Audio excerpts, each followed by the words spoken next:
હું તારે છે ને હું હું જાઉં મારે જવાનું છે હગાઈમાં તો તારા બોલ્યા પણ તારે જે બેનપણીની હગાઈ તું કાંઈક કહેતી હતી એ બધું બંધ રાખજે. તો તમારા દોસ્તારની હગાઈ આવી એટલે મારે હગાઈ બંધ રાખવાની એમ ને? બંધ રાખવાની. હું કહું ત્યાં જ જવાનું. હું ધણી તું ધણી. ધણી ગમે ઈ હોય પણ કહેવાનું મારે જ કહેવાનું. મારું જ કયું કરવાનું હોય. તારું કયું કાંઈ નહીં હાલ. મને જ્યોતિષીએ કીધું છે ઘરમાં તમારું જ હાલ છે.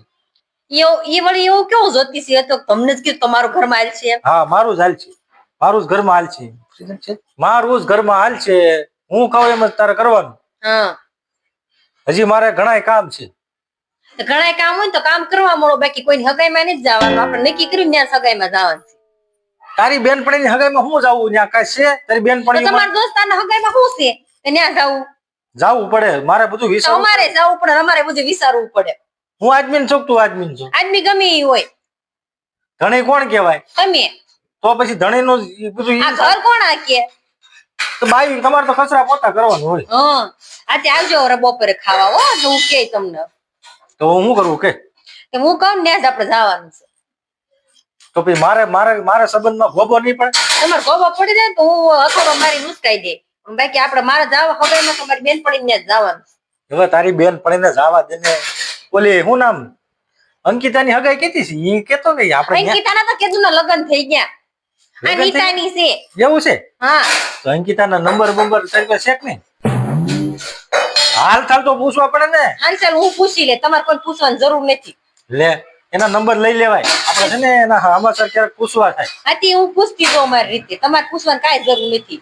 ઓકે વો તને કાંઈ ખબર જ પડતી નથી. તમને બહુ પડે છે ને. તો તેરી ફોન આવ્યો ને સંભાળતી હતી. કોને? મને સંભાળતી હતી. ના રે ના એને ખબર નથી તમારી કાંઈ. ના એ કહેતી હતી કે તમે આવવાના છો આ બાજુ. મેં કીધું હું આવવાનું થાય તો તમને ફોન કરીશ. હે જવું છે આપણે ત્યાં? તો આપડા બે હગાઈ જવા દઈએ. શું કરવું કે આપણે એકો હગાઈ જવા દેવાની નથી. તમારા દોસ્તાની હગાઈમાં આપણે જવાનું થતું નથી. મારી બેન પણ હગાઈમાં આપણે જવાનું છે સમજે? તારી બેન પણ કઈ ટોપ છે? તમારો દોસ્તાર શું કઈ બોમ્બ છે? મારા દોસ્તાર હતો આમ કાળજા કાઢીને દઈ દી. આ એકાદું કાળજું કાઢી લ્યો તો આપણે થઈ જાય પેલું 4 વ્હીલ લેવાની તો બની જાય પૈસા. ઈ વાત છે હારી એ કોઈ કાળજા થોડા કાઢી દે. આ સાનું મોનું બેહાય તો સારું હવે હું કરું કે આપણે છે ને હગાઈમાં આપણે બેન પડીને જાવું. તારી બેન પણ કઈ પણ ઓલી નીતા નથી હા એની હગાઈ છે તો જાવું છે આપણે? જાવું જ નહીં. તો પછી ત્યાં પાછા શું છે કે આપણે હગાઈમાં ગયા હોય ને હાલ ચાલે પૂછો આપણે. નંબર લઈ લેજે બધી બેન પણ. નંબર લઈ લે. બધી બેન પણ નંબર છે અમારી પાસે. તો આપણે હાલચાલ પૂછવા થાય ને આપણે. હું પૂછી લે મારી. તો મને એને યાર મળાવતી નથી આમ રામ કરાવાય કે જો આ મારા હસબન્ડ છે. હા ઈ વાત થાય છે હો તમારા રામ કરાય તારે છે ને એના નંબર લઈ લેવાય. એ મેં બધાના નંબર લીધેલા છે. મારે ખોટી માથાકૂટ કરું આ દુખે છે મારું માથું અને તમારે બહુ મારે ધૈર્ય કર્યું તો 3 દી ખાવા નહીં મળે. તો એક કામ કર આપણે તારી બેન પણ હગાઈમાં તો જવાનું થતું જ નથી.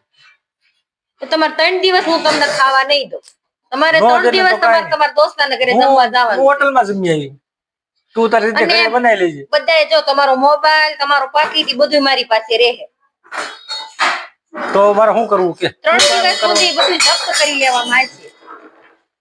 તો સારું હાલ તો આપણે તારી બેન પણ હગાઈમાં જઈએ ને પાછું ત્યાં છે ને આપણે બધેની હારે ઇન્ટ્રોડ્યુસિંગ કરાવાય. ઈ હું જે કરવાની કળા આવે તમે તમારા કામ જ આવા લો છે.